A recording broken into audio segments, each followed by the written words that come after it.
Saya Kiai Khozin itu mulai terasa loh. Kadang-kadang itu istri saya protes, Kiai. Ya, ini sudah seminggu ndak pulang katanya. Saya rasanya baru sehari. Kenapa rasanya baru sehari? Nggak terasa. Kemarin pagi rasanya ketemu sama orang Jakarta. Begitu ketemu sampai menjelang asar, ganti baju saya terbang ke Sumatera Barat. Maghrib sampai di Padang, nggak tahu jam 1 malam di Darmasraya. Nanti sore balik lagi, besok entah ada di mana. Cepat waktu itu. Pertanyaannya, kalau menggunakan logika akal manusia, mestinya menjelang hari kiamat itu waktu semakin panjang. Sama kan?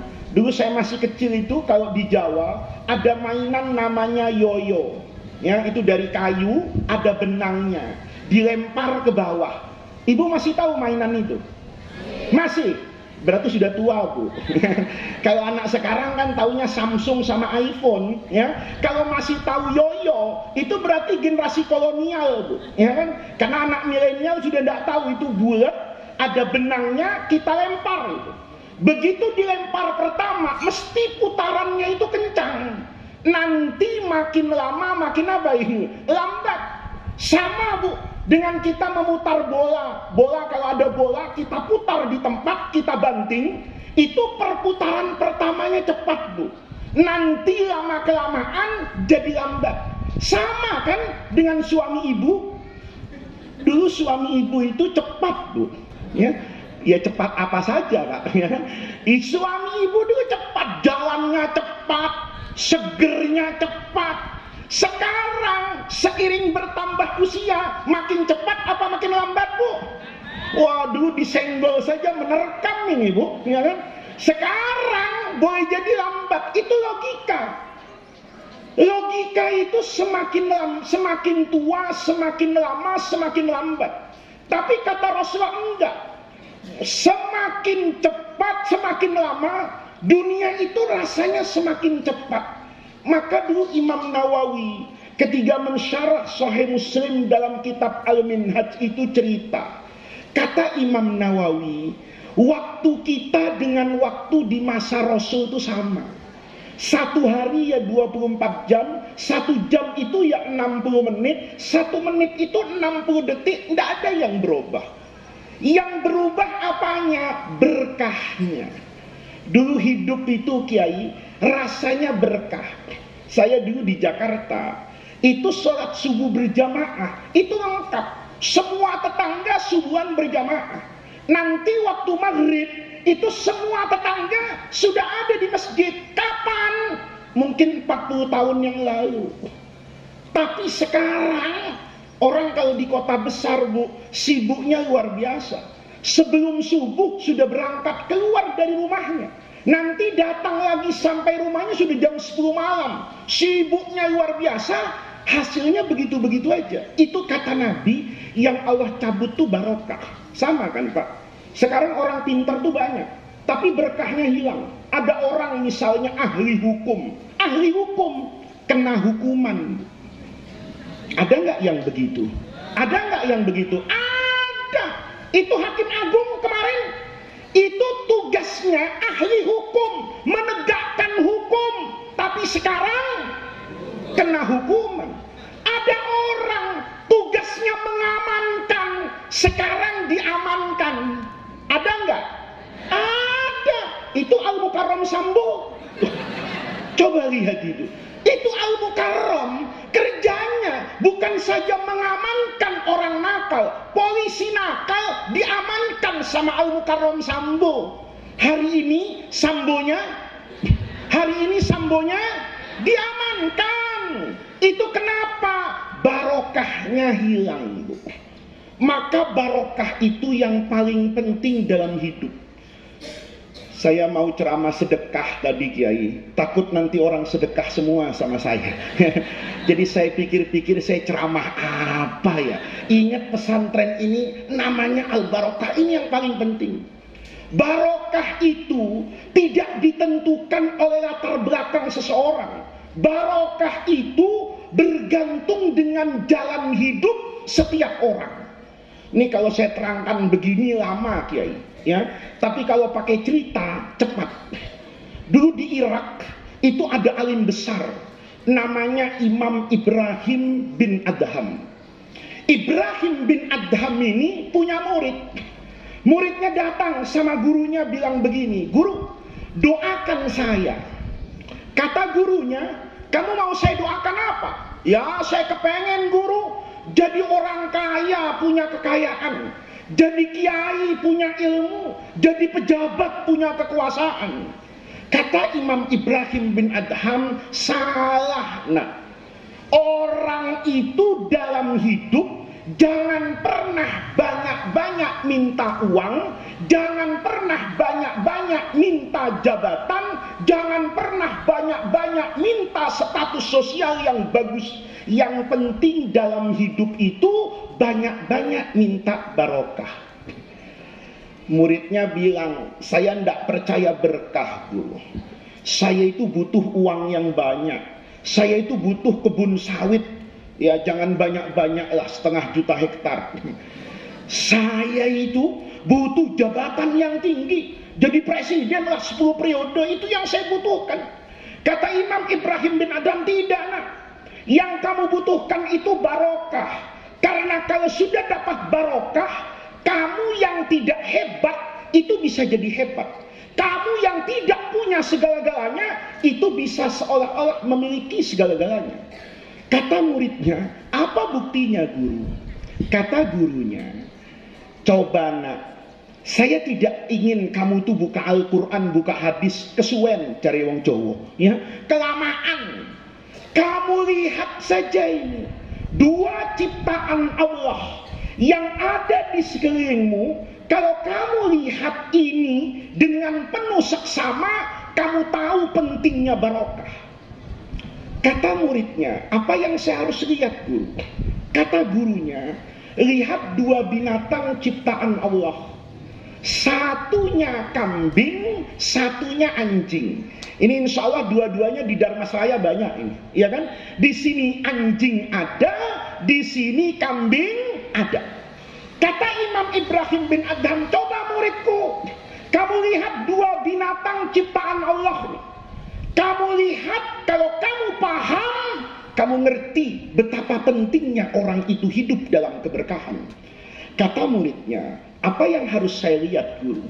Kata gurunya, "Yang pertama anakku, kalau kambing perempuan dengan anjing perempuan hamil, melahirkan, banyakkan anaknya anjing apa anaknya kambing?"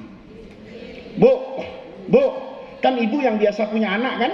Bu, kalau ada nih anjing ibu-ibu, ya, sama kambing ibu-ibu hamil, melahirkan, anaknya banyakkan anaknya ibu kambing apa ibu anjing, Bu? Hah? Banyakkan anaknya ibu kambing apa anaknya ibu anjing, Bu? Anaknya ibu anjing, bener Pak. Saya sebelum ceramah sudah tanya sama pakar anjing. Anaknya anjing, itu anjing kalau beranak Pak, itu bisa 6 Pak. Kambing paling banyak 2 sampai 3, itu jarang.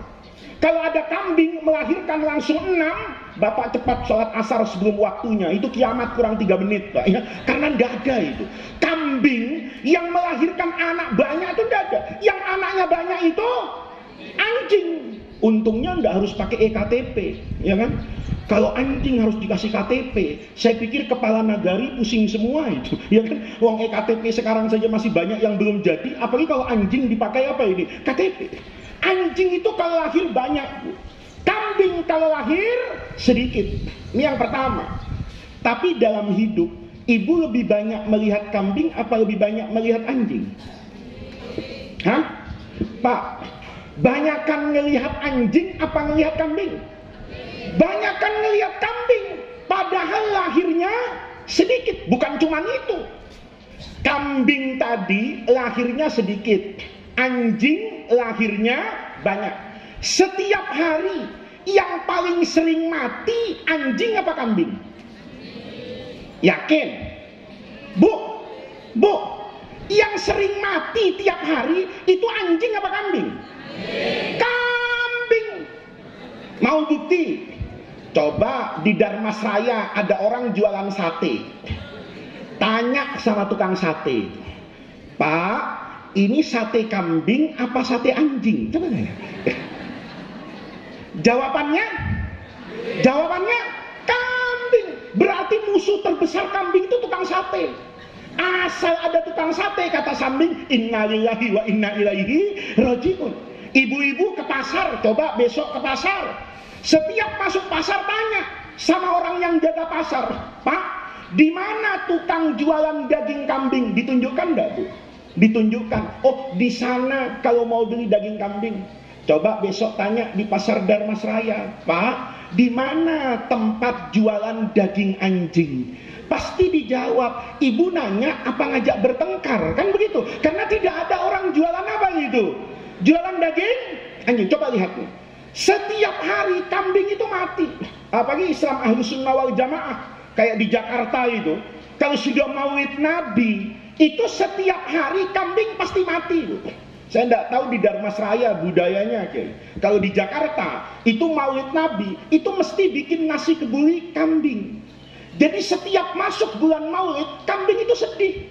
Kata kambing, kamu cinta Nabi boleh, kamu bikin maulid silahkan, tapi kenapa saya yang mati? Kata kambing itu. Coba Bu, setiap malam masjid itu, saya kemarin Pak ya, itu sampai tidak bisa lihat daging kambing ya Khosin.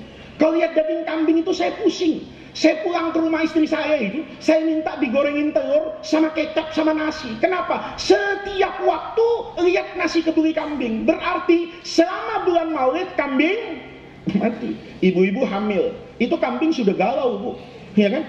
Kata kambing, ini bayinya laki apa perempuan? Kalau bayinya laki, kata kambing, saya mati berapa itu?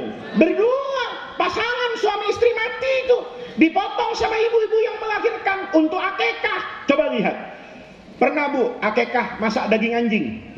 Hah? Bu, pernah ibu tasyakuran mau nikahkan anaknya, terus bilang sama kiai-kiai, jangan makan di rumah, kami bikin walimah, kami hari ini walimah istimewa, rendang anjing. Pernah dengar Bu?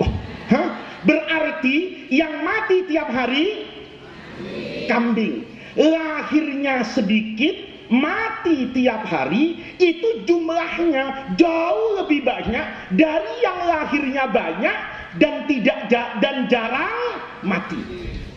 Muridnya bilang, benar juga guru ya.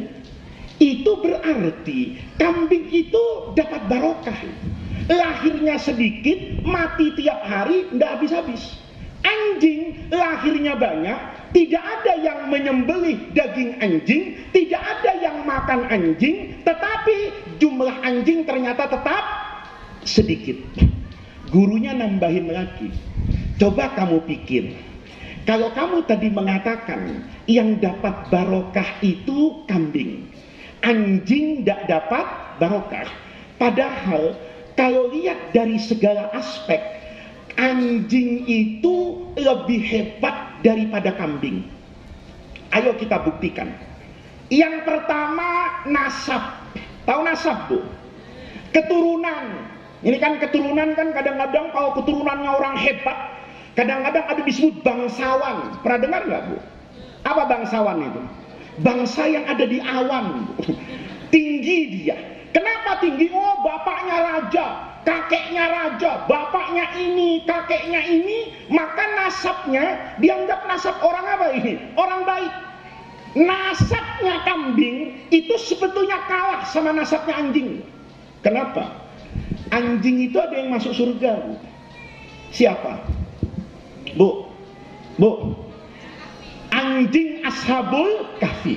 Itu kalau ngaji Tafsir Munir karangannya Syekh Nawawi Banten, itu kata Syekh Nawawi Banten, anjing ini namanya kitmir. Kalau bahasa Latinnya itu namanya genesio.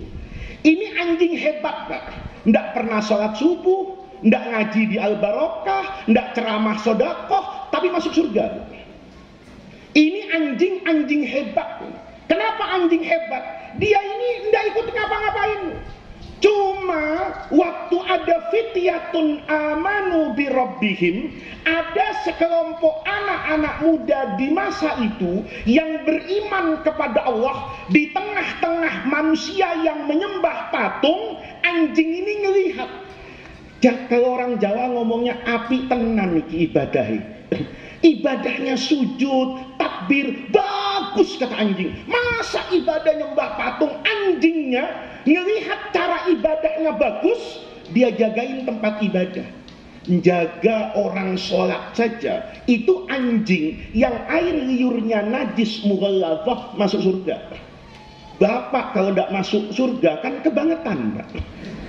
Pak, anjing air liurnya najis, jaga orang sholat masuk surga. Bapak kalau mau jaga pesantren ini, Kiai Hosin sedang bangun itu, Pak, ya. Kalau Bapak jaga itu, Kiai sudah tenang. Saya semennya 100 sak, saya besinya, saya pasirnya, saya uangnya, jaga pesantren. Itu tidak masuk surga kebangetan, Pak. Anjing tadi itu cuma jaga orang beriman. Itu nanti kata Allah, ketika Allah kasih mukjizat kepada orang-orang yang soleh ini, anjingnya tuh diikutkan. Anjingnya kan nggak ngapa-ngapain, Pak. Cuma lihat 7 orang ini bagus ibadahnya, anjingnya ikut. Nanti orang ini sama Allah ditidurin 300 tahun. Makanya Bapak itu subuh tadi bangun itu ada doanya. Apa doanya, Pak? Pak, hah? Nggak pernah doa, Pak, bangun tidur? Hah? Bu, doanya apa? Alhamdulillahilladzi ahyana ba'dama amatan. Coba ibu tidur 300 tahun kayak Ashabul Kahfi, kayak apa kagetnya? 300 tahun, Pak. Sekarang tahun 2023, kurangi 300 berarti 1723. Itu dia tidur. Mungkin tidurnya di Demak. Waktu itu rajanya mungkin Sultan Trenggana. Begitu dia tidur, dia tahu rajanya Sultan Trenggana bangun. Ada Pak Jokowi, ada Pak Prabowo, ada Pak Anies, ada Pak Ganjar, ada Pak Erik. Kagetnya luar biasa. Iki sopo iki? Wong dia tahunya cuma Sultan Trenggana. Tidur 300 tahun. Maka Bapak, kalau tidur subuh dibangunin sama istrinya, alhamdulillah. Coba tidur pules, bablas yang bangunkan man rabbuka, Pak. Repot. Man rabbuka wa man nabiyuka. Tidurnya kelamaan. Itu anjing masuk surga, Pak. Makanya dari aspek nasab, kata Ibrahim bin Adham, anjing lebih bagus dari kambing. Kenapa? Karena anjing kakeknya ada yang masuk surga. Makanya di Dharmasraya ini kalau ada anjing, tidak boleh ibu lempar-lempar, nggak boleh ibu sakiti. Nanti anjing ngomong, jangan sembarangan Bu sama saya. Kakek saya di surga, kakeknya ibu di mana? Repot jawabnya kan, Bu? Repot kan jawabnya, Pak? Berarti nasabnya hebatan siapa? Hebatan anjing. Kalau kambing sebaliknya, ada di surga, Allah keluarkan dulu itu. Dulu di surga itu ada kambing, Bu. Penduduk surga juga bingung, ini ngapain ada bandot di sini? Tanpa mereka tahu bahwa kambing ini nanti akan Allah turunkan sebagai fidak. Gantinya Nabi Ismail waktu mau disembelih oleh ayahnya Nabi Ibrahim. Jadi kambing itu ada di dalam surga, Allah keluarkan. Anjing di luar surga, Allah masukkan. Nasabnya bagusan siapa, Bu? Bagusan siapa? Bagusan anjing, Bu. Yang pertama.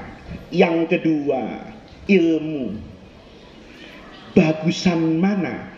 Ilmunya anjing sama ilmunya kambing. Jauh lebih bagus ilmunya anjing daripada ilmunya bandot. Coba suami ibu mengamalkan ilmunya bandot, hancur rumah tangga, Bu. Ayo, kalau bapak-bapak nih semua nih dapat ilmu gurunya bandot, terus dapat ilmu nafik yang bermanfaat dari bandot, saya yakin rumah tangganya rusak, Bu. Tiap ada janda diterkam, ya kan? Tiap ada rumah kosong masuk, itu ilmunya bandot. Ilmunya anjing bermanfaat untuk umat Islam, Pak. Ilmunya anjing itu bisa menentukan sesuatu yang asalnya haram saya makan, kalau pelakunya adalah anjing, yang haram tadi bisa jadi halal. Apa itu? Lihat. Di Quran itu menarik, Pak. Di surah Al-Maidah. Sayangnya umat Islam di Jakarta itu Al-Maidah taunya cuma Al-Maidah 51 ya. 50-nya ndak tahu, 52-nya ndak tahu. Cuma taunya 51. Al-Maidah itu keren loh. Kerennya di mana? Merubah nama anjing. Anjing itu bahasa Arabnya kalbun. Tapi kalau anjing ini pinter sekolah, itu dirubah sama Quran. Wa ma'allamtum minal jawarihi mukallabina. Dia disebut mukallabun. Mukallabun ini anjing sekolah. Itu nanti ilmunya bermanfaat. Di mana manfaatnya? Nih, kalau ada binatang yang terlalu besar atau larinya terlalu kenceng, katakan kijang. Ibu tahu kijang enggak, Bu? Rusa. Itu di NTB banyak, dagingnya itu lebih gurih dari daging sapi. Cuma kijang ini larinya cepat, Pak. Maka kalau saya mau makan kijang, itu kan syaratnya unik dalam agama.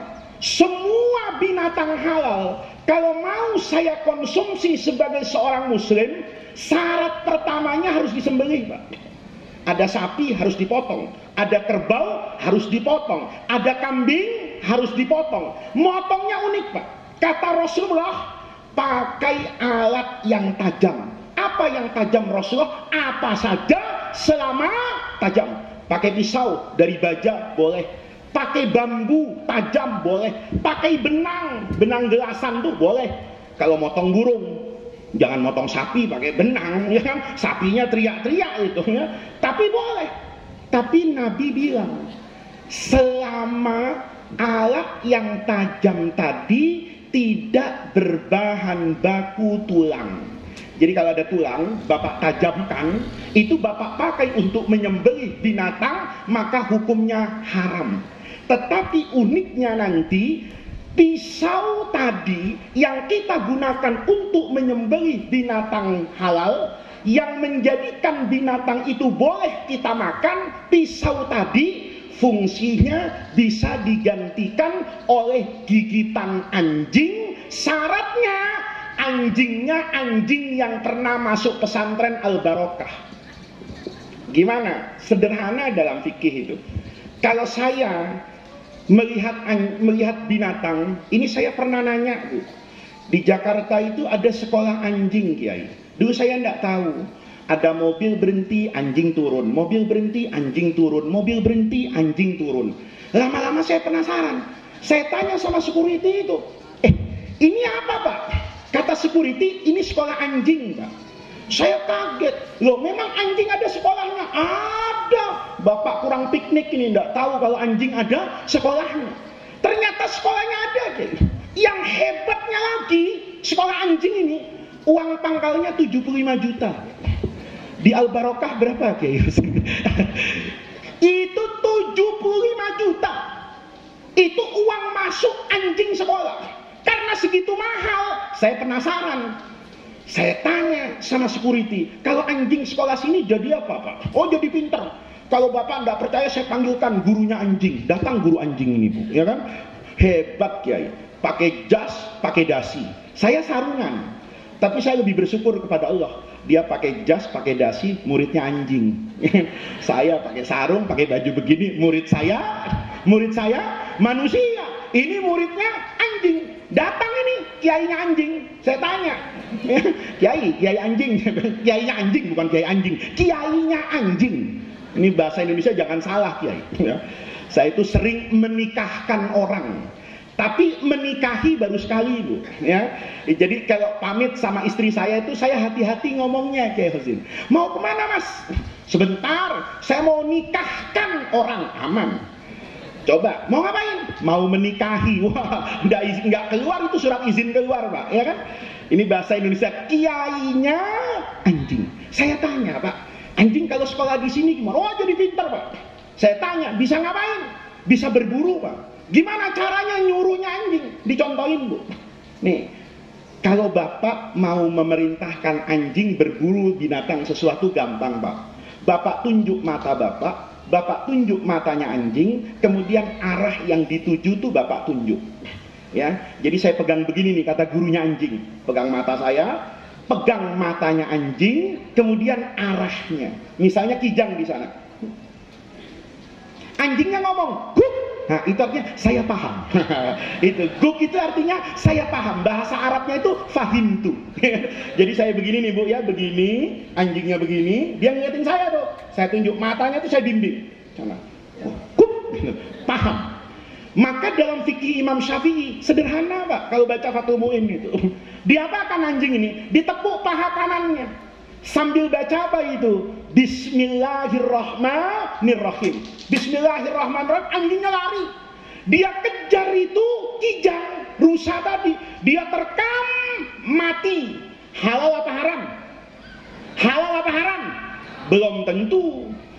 Ada syaratnya dalam fikih ini.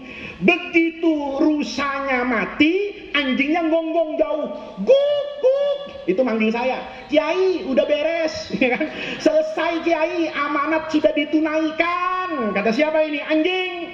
Saya datang. Begitu datang, ternyata rusa yang saya minta anjing untuk membunuh utuh, Kiai. Dari atas sampai bawah ada. Saya berpikir ini namanya anjing pinter. Dia tahu kalau rusa itu untuk saya, maka dia tidak mengambil bagian apapun dari rusa itu. Saya berpikir Kiai Hosin, anjing itu kalau dididik ilmunya lebih hebat dari pejabat di negeri ini.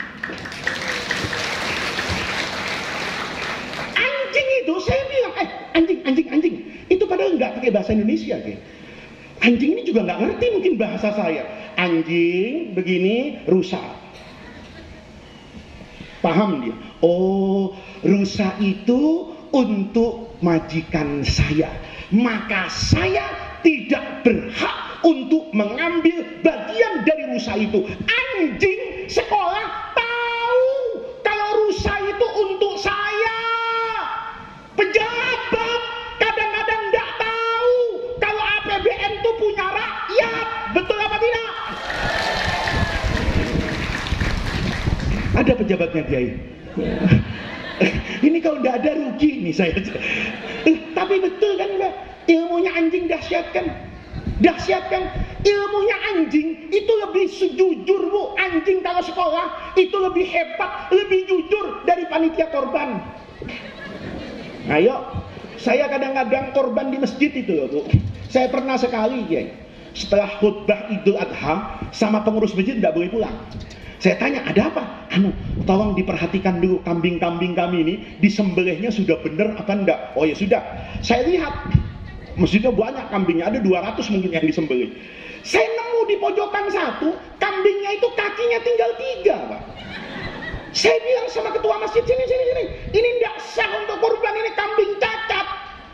Kata yang ketua masjid, tidak ada kambing cacat di sini Pak Kiai. Semua kambing kemarin kakinya 4. Dicari-cari, ada di bawah beduk Pak. Diumpetin sama panitia apa itu? Panitia korban. Coba bayangin, panitia korban itu kalah jujur sama siapa itu? Sama anjing. Ini biar rata, santri saya kalah jujur sama anjing. Saya kalau di pesantren tuh Kiai Hosin, biasanya bikin maulid Nabi setahun sekali. Semua yang datang dikasih makan di nampan. Jadi satu nampan saya bilang ini cukup untuk 3 orang. Jadi kalau yang datang 20.000, saya harus sediakan kira-kira 6.000 nampan misalnya. Ditaruh di kelas-kelas Kiai. Ya, satu kelas 50 nampan, saya suruh satu santri saya jaga. Kamu jaga ya. Nanti kalau Habib Ali bin Abdurrahman dulu di Kuitang itu sudah talqin zikir, acara selesai, nasinya kamu bagi ya. Siap, kata santri saya, Kiai. Selesai acara nih Bu, santri itu bagi-bagi nasi itu. Selesai bagi nasi dia diam Kiai Hosin. Saya panggil, sini nak, tugasmu sudah selesai? Sudah. Kalau sudah selesai, ayo makan bersama saya. Santri saya tidak mau. Tidak usah Kiai, biar kamu dulu semua makan. Saya senangnya luar biasa. Ini santri ngerti hadis nih. Man kana yu'minu billahi wal yaumil akhir falyukrim dhaifahu. Tandanya orang itu imannya benar, tamunya dihormati. Maka dia tidak mau makan sebelum semua tamu makan. Saya senang. Tahu-tahu temannya bisikin saya, Ki Hashim, dia nggak bakalan mau diajak makan. Kenapa? Sudah kenyang.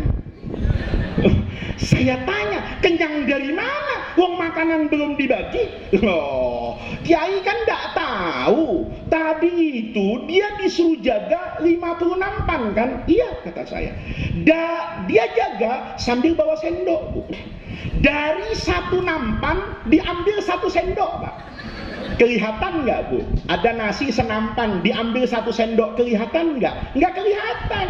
Tapi dia ngambilnya 1 sendok dari 50 nampan. Berarti dia sudah makan 50 sendok. 50 sendok itu sama dengan 3 piring. Betul nggak, Bu?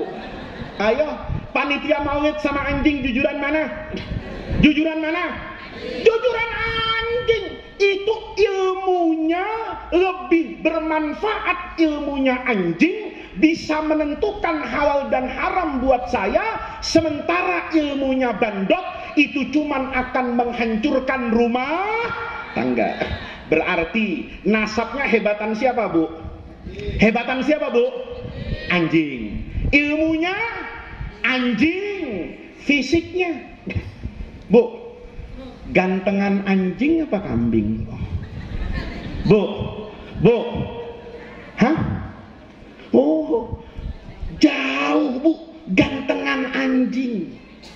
Gantengan anjing. Coba Ibu kalau ke bandara di Jakarta itu hampir setiap hari ada itu polisi narkoba itu biasanya pegang anjing. Ini namanya anjing ras husky. Itu K19.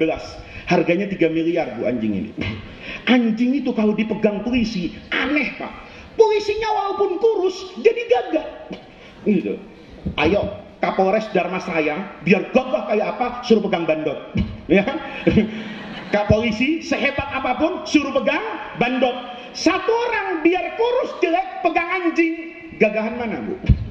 Saya udah buktikan, Kiai. Saya punya anak yang nomor 2 itu, Bu, senang sama semua binatang, termasuk anjing. Mau beli takut karena bapaknya ustadz, gitu. Kakeknya kiai, takut dia. Tapi hati nuraninya semua binatang dia senang. Dulu saya tinggal, rumah saya dulu itu dekat banyak duta-duta besar asing di Jalan Senopati itu. Di satu komplek dengan diplomat Amerika sama Inggris. Ada kira-kira mungkin 30 rumah. Nempati di situ. Satu ketiga, hari Ahad itu saya pulang ngaji. Saya masih ingat, pulang ngaji itu. Tahu-tahu anak saya di depan jalanan itu nyegat saya. Turun Nabi, katanya. Ada apa? Ayo jalan-jalan hari Minggu. Ya sudahlah. Nyenengin anak, jalan-jalan. Ketemu orang bule, Ibu.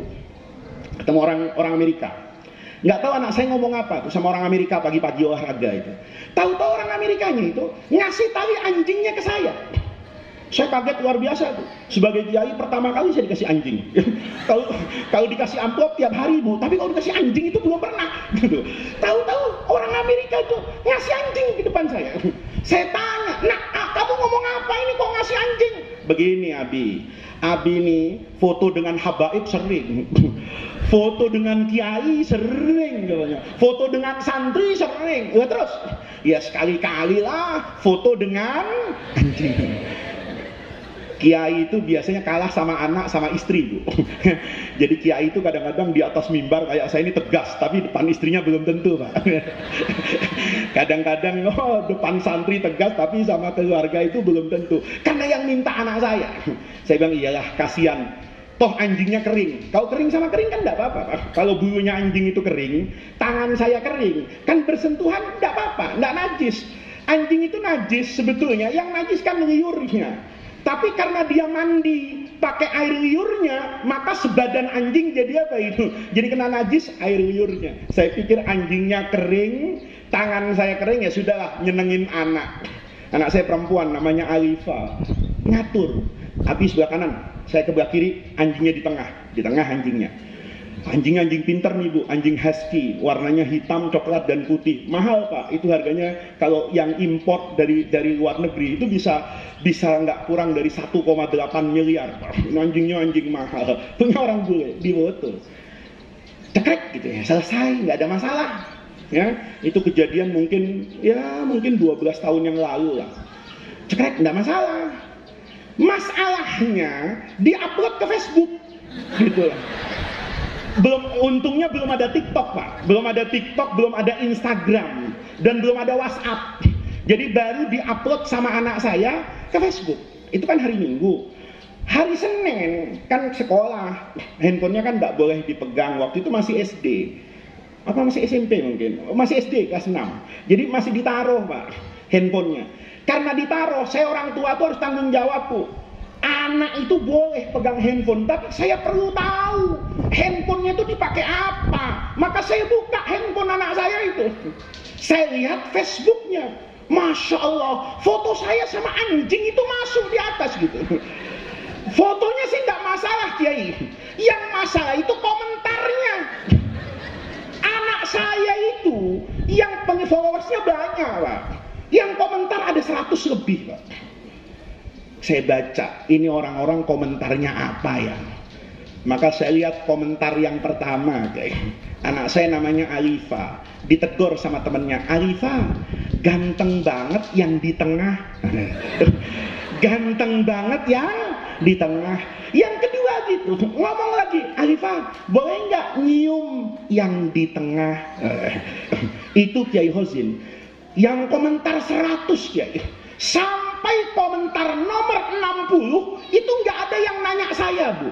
Ya, nggak ada temennya nanya, Alifa, itu laki-laki bapak-bapak yang sebelah kanan tuh siapa? Nggak ada. Yang komentar 160 semuanya muji anjing. Semenjak itu saya nggak pernah berani nyalon jadi anggota DPR, Pak. Selama itu saya tidak berani nyalon jadi gubernur Jakarta. Kenapa? Berdasarkan survei internal anak saya di Facebook, elektabilitas saya sebagai kiai kalah sama anjing. Bener enggak? Bener enggak?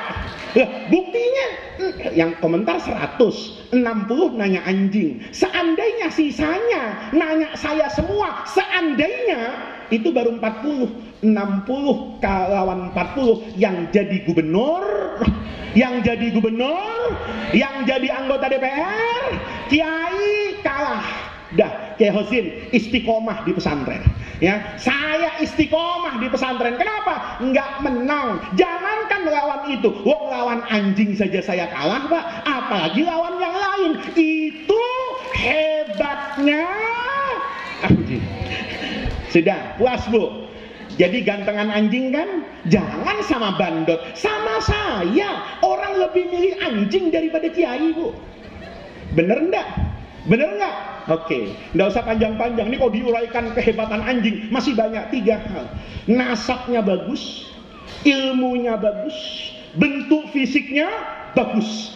Tapi pertanyaannya, kata muridnya Imam Ibrahim bin Adham, guru, kenapa yang dapat barokah? Kenapa yang dapat barokah? Kambing. Padahal nasabnya ya begitu-begitu, ilmunya ya begitu-begitu, tampangnya ya begitu. Kenapa yang dapat barokah itu kambing? Nih, ini yang penting ngaji siang ini, Pak. Ya, walaupun ceritanya anjing sama kambing, ini harus dibawa pulang nih. Ya, jangan nanti ibu ditanya sama suaminya, tadi ngaji apa di barokah? Anjing. Wah, repot saya. Itu kiai cerita apa? Anjing. Wah, itu repot itu. Itu namanya murid separuh pinter banyak bodohnya itu, Pak. Bu, muridnya tanya, guru, kalau anjing menang segala-galanya di atas kambing, pertanyaannya, kenapa yang dapat barokah itu kambing bukan anjing? Apa kata Imam Ibrahim bin Adham? Anjing itu kalah barokah, kambing itu menang barokah. Itu bukan karena nasab, bukan karena ilmu, bukan juga karena fisik, tapi jalan hidupnya yang jauh lebih bagus daripada anjing. Muridnya tanya, jalan hidup yang mana, guru? Perasaan anjing sama kambing sama aja. Kalau kawin ya enggak pakai ke KUA, ya enggak pernah tahlilan, ya enggak pernah sekolah, mana jalan hidupnya? Lihat nih kata guru saya. Kata Imam Ibrahim bin Adham, beda nak. Kambing itu sebandot-bandotnya bandot. Nih Pak ya. Sebandot-bandotnya bandot. Kalau maghrib mesti pulang. Nih, saya udah tanya ini sama pakar bandot ini. Saya punya kawan Pak Haji di Tangerang itu jualan kambing Pak. Sebelum saya ceramah ke Darmasraya, saya telepon dulu beliau supaya ceramah saya itu tidak dibantah orang. Saya tanya, Pak Haji bener itu bandot senakal-nakalnya maghrib pulang? Bener Kiai. Bandot itu sebandot-bandotnya maghrib pulang Pak. Kalau di jalanan bandot ini ketemu sama bandit, tahu bandit? Ya, jandanya kambing, ya. Ada kambing jadi janda masih muda itu namanya bandit. Yang laki namanya bandot. Kalau bandot ketemu bandit di Darmasraya ramai dunia ini. Ya. Kalau bandot kata saya jalan Pak Haji, begitu mau pulang kandang ngelihat kambing cewek cakep Pak Haji, dieksekusi nggak? Enggak Pak Ustaz. Kalau sudah maghrib bandot mesti pulang. Kalau dia di jalanan tahu ada kambing cakep di satu pojokan kampung, nggak mungkin dia eksekusi. Paling ditanya nomor WhatsApp-nya berapa, paling diingat-ingat rumahnya di mana, besok pagi baru dia datangi. Tapi maghrib pulang. Hebatnya lagi bandot nih, kalau isya tidur. Kambing itu kalau isya semuanya tidur. Nanti kambing itu akan bangun kalau di Darmasraya 3:30 menjelang subuh. Wabil asharihum yastaghfirun. Waktu yang paling bagus untuk munajat kepada Allah itu sepertiga malam terakhir. Allah turunkan rahmat kepada umatnya, Allah turunkan rahmat kepada semesta alam itu menjelang subuh. Bandot sebelum subuh bangun, karena dia bangun waktu Allah bagi-bagi berkah, maka kambingnya ikut dapat berkah. Sebaliknya anjing, kalau malam nggak tidur-tidur, nunggu Maroko sama Kroasia yang menang siapa. Bu, anjing kalau malam nggak tidur-tidur. Oh, dekat rumah saya di Jakarta tuh banyak anjing keliaran Pak. Kalau saya datang ke rumah jam 1 malam, anjing ini penuh di jalanan. Ya, ada yang main kartu, ada yang pegang kopi, ya, ada yang macem-macem tuh. Ada anjing begitu Pak. Itu di jalanan penuh sama anjing. Betul nggak Bu? Betul nggak Bu? Anehnya, kalau saya keluar mau ngaji subuh, itu anjing semuanya tidur. Jadi anjing itu nggak dapat barokah karena malam tidak tidur-tidur, kalau subuh tidur. Bu, nanti malam perhatiin suaminya. Nanti malam Prancis mau melawan. Bu, nanti malam perhatiin suaminya Bu. Kalau suaminya malam nggak tidur-tidur, tapi subuh tidur nggak sholat subuh, ibu sholat, habis sholat periksa pantat suaminya Bu, jangan-jangan ada buntutnya, karena yang biasanya malam nggak tidur, subuh tidur, namanya tuh, yang bilang bukan saya Pak. Bu, yang tidak tidur malam, kalau subuh tidur namanya anjing.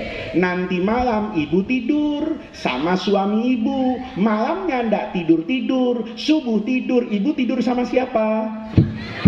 Bu, ibu tidur sama? Takut Pak. Padahal saya tanya tadi Bu, yang saya ceritakan, yang malam ndak tidur, subuh tidur namanya anjing. Jawab, ya kan? Ibu nanti malam tidur sama makhluk ciptaan Allah nih, ndak tidur-tidur. Kalau isya sampai jam 12 malam, sampai jam 2 ndak tidur. Begitu 3:30 pulas dibangunin subuh, marah. Berarti ibu tidur sama masih ngelirik ke bapak-bapak. Nah, ini Bu, ini namanya jalan hidup. Jalan hidup itu akan menentukan berkah dan tidak berkahnya. Tadi Kiai Hozin bilang loh Bu, anaknya tidak boleh pulang malam tahun baru Kiai, baru boleh pulang di sini. Bu, dengerin nih Bu, cinta itu tidak selamanya memeluk Bu. Nih bapak-bapak ingat Bu, cinta itu tidak selamanya memeluk anak. Ada cinta sejati justru melepaskan dan merelakan anak. Kalau ibu jalan hidupnya melepaskan dan merelakan anak karena perintah Allah, bahagia. Siapa contohnya? Nabi Musa. Nabi Musa itu waktu mau lahir ke dunia, itu kan kata orang Jawa apes. Tahu apes enggak? Malamnya Fir'aun itu mimpi dipatok ayam. Itu indah cerita itu. Ya kapan-kapan diceritain kalau diundang lagi ya kan. Itu indahnya cerita. Itu Nabi Musa, Fir'aun mimpi dipatok ayam. Fir'aun itu kaget, kok berani ayam matok saya? Wong kiai sujud depan Fir'aun, namanya Kiai Bal'am. Kiai Bal'am ini kiai, Pak. Tapi pendukung utamanya Fir'aun. Dia ikut mazhab kelima, bukan mazhabul arba'ah, Kiai. Bukan mazhab Imam Syafi'i, bukan mazhab Imam Ahmad, bukan mazhab Imam Malik, bukan mazhab Imam Abu Hanifah. Tapi mazhab kelima yang dia ikuti, namanya mazhab Wanipiro. Itu bahasa Padangnya apa Wanipiro? Ini kiai modelnya Wanipiro. Asal ada orang minta dukungan, siap. Yang penting Wanipiro. Ini namanya Bal'am. Ini kiai hebat, alim, dukung Fir'aun. Ada orang kaya, paling kaya sedunia, namanya Korun. Makanya orang kalau nemu harta dalam tanah disebut harta karun. Ibu di Darmasraya ini gali-gali tanah, nemu emas, sekarung beras, disebut nemu harta karun. Padahal karun nggak pernah ke Darmasraya. Tapi saking kayanya semua harta, kayaknya punya karun. Itu orang kaya sujud di kakinya siapa itu? Fir'aun. Yang ketiga, TNF, Tentara Nasional Fir'aun. Namanya Jenderal siapa? Yang ada di Quran itu. Jenderal Haman. Itu tentara paling sakti, sujud di kaki Fir'aun. Tiba-tiba malamnya ayam matok. Fir'aun tuh penasaran. Iki wong sugih takluk, wong pangkat takut, kiai taat, ayam berani. Nanya sama dukun. Jadi di sini kalau ada orang suka mimpi aneh-aneh, terus tanya sama dukun, itu keturunan Fir'aun. Ya, karena yang suka main dukun itu Fir'aun. Lihat Bu, begitu Fir'aun mimpi kayak gitu, Fir'aun tanya sama dukunnya, Mbah piye iki? Sederhana. Kata dukunnya, Tuan, akan lahir bayi laki-laki yang akan menghancurkan kekuasaan Tuan. Bunuh semuanya. Bener kan? Fir'aun bilang, semua bayi laki-laki diapakan itu? Dibunuh. Ibunya Nabi Musa ngelus perutnya. Ya Allah nak, lahir, mati. Jibril turun Bu. Apa kata Jibril? Enggak. Anakmu hidup, tapi ada syaratnya, ikut perintah Allah. Lihat Pak. Nih, kata Allah, Jibril kasih tahu sama ibunya Nabi Musa, kalau anaknya mau selamat, suruh lempar ke sungai. Bu. Nabi Musa diapakan Bu? Sama siapa yang melempar? Ibunya. Di sini cuma ditaruh di Al-Barokah. Itu Nabi Musa disuruh lempar. Ibunya tanya, kenapa harus dilempar ke sungai Jibril? Kata Jibril, kalau kamu lempar taat sama Allah, inna radduhu, kami balikin tuh anak. Bukan cuma itu, saya kasih bonus, waja'iluhu minal mursalin, kami akan jadikan anak ibu itu sebagai nabi. Untung yang jadi ibu itu ibunya Nabi Musa. Kalau saya repot itu, ya saya tanya, loh anak saya ini mau jadi nabi? Iya. Kalau anak saya jadi nabi, lindungi Jibril, masa disuruh buang? Malaikat cat apa kamu? Kan begitu kalau saya. Tapi ini karena iman kepada Allah, Allah bilang buang. Jadi melepas cinta itu Bu. Cinta itu tidak selamanya memeluk. Ada masanya cinta itu merelakan dan melepas. Melepas anak ke pesantren itu Bu. Kalau ibu tulus dan ikhlas ikut perintah kiai, yakin bahwa ini adalah tempat yang terbaik untuk mencari keridhaan Allah, ibu lepas anaknya, insya Allah nanti anaknya akan Allah kembalikan ke pangkuan ibu jauh lebih baik daripada seandainya anak ibu ada di rumah ibu. Yakin? Yakin? Nggak ada yang protes-protes? Iyalah, ibu kan muslimah, bukan muslim protestan, ya kan? Jadi wali murid sini Kiai yang suka protes-protes, KTP-nya tambahin aja Kiai. Agama Islam, Islam protestan. Kenapa? Suka protes-protes dengan kegiatan di Al Barokah. Jadi ini Bu, yang ingin saya sampaikan. Yang pertama, pola hidup itu menentukan. Orang itu bisa sukses atau tidak sukses, itu tidak ditentukan dia lahir dari rahim siapa.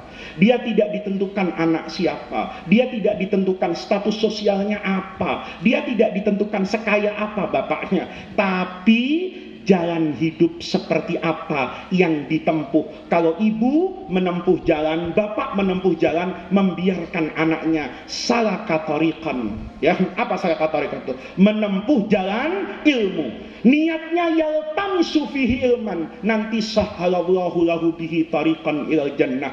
Anak ibu itu nanti akan melapangkan jalan ibu menuju surga. Itu pentingnya merelakan dan melepaskan anak untuk belajar ke pondok pesantren. Maka mudah-mudahan hadirnya kita di pesantren Al Barokah ini, ketulusan hati kita semua mendukung pesantren ini, mendukung perjuangan para kiai, mendukung Jam'iyah Nahdlatul Ulama, mendukung negara kesatuan Republik Indonesia.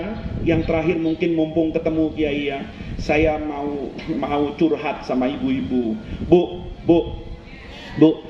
ibu pernah doakan Indonesia enggak, Bu?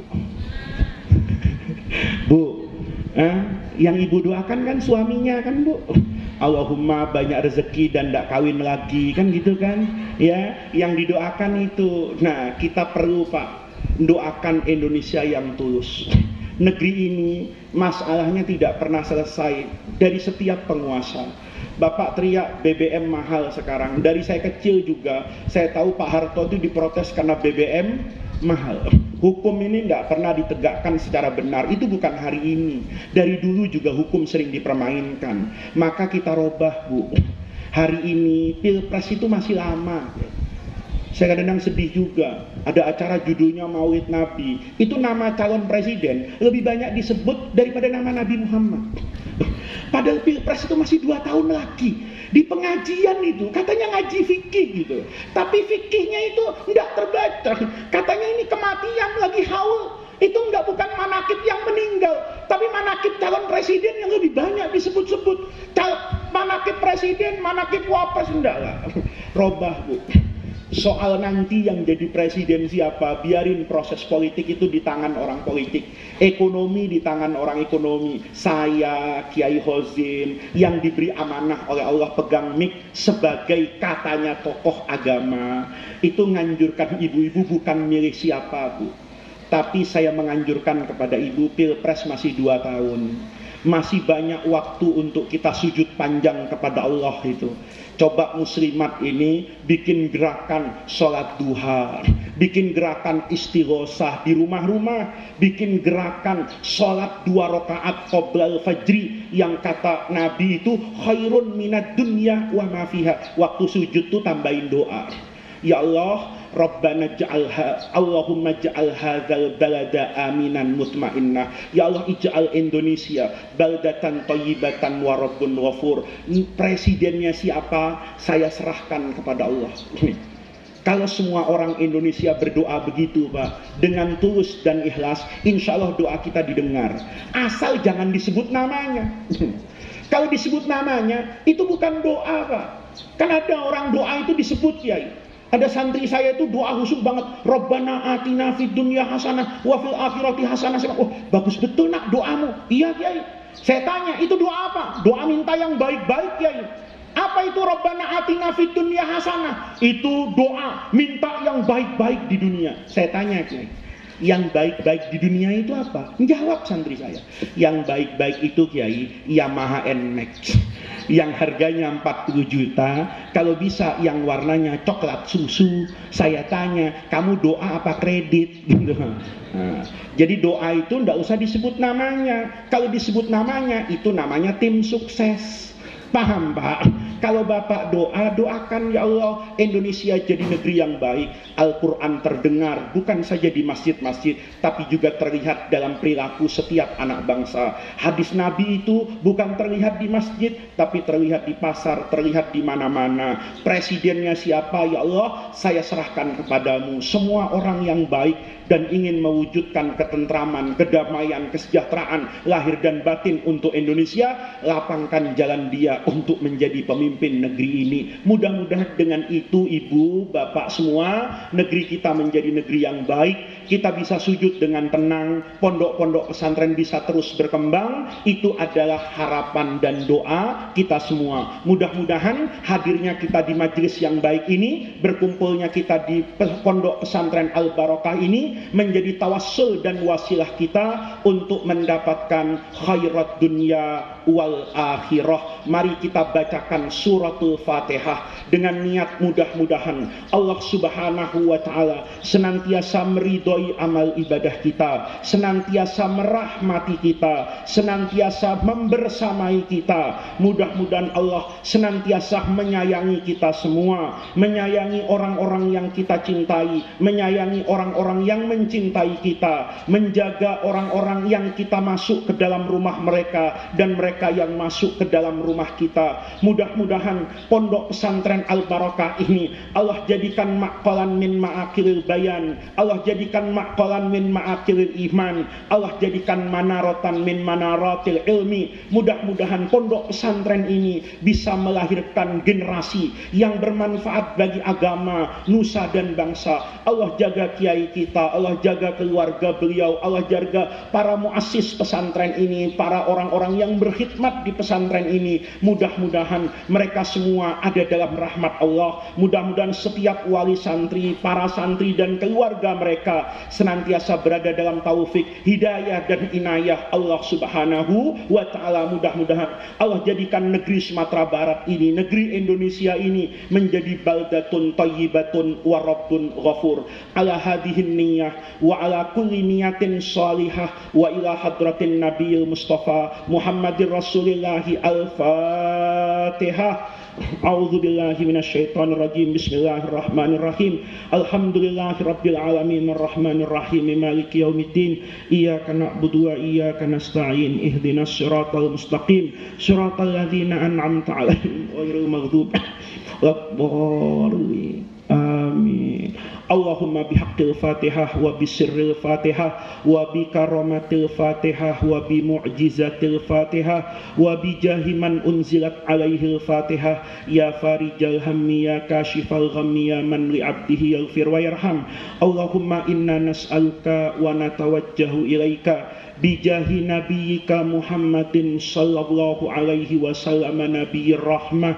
Ya Muhammad ya nabiyyir rahmah, inna tawajjahna bika ila rabbina fi hawaijina lituqda bi rahmatika ya arhamar rahimin. Ya arhamar rahimina irhamna, ya arhamar rahimina irhamna, ya arhamar rahimina irhamna, ya arhamar rahimina irhamna, ya arhamar rahimina irhamna, ya arhamar rahimina irhamna. Rabbana atina min ladunka rahmah wa hayyi lana min amrina rasyada. Rabbana atina fid dunya hasanah wa fil akhirati hasanatan wa qina adzabannar. Subhana rabbika rabbil izzati amma yasifun wa salamun alal mursalina walhamdulillahi rabbil alamin. Kurang lebihnya saya mohon maaf. Terima kasih atas kehadiran Bapak Ibu semua. Wallahu muwaffiq ila aqwamit thariq. Wassalamualaikum warahmatullahi wabarakatuh.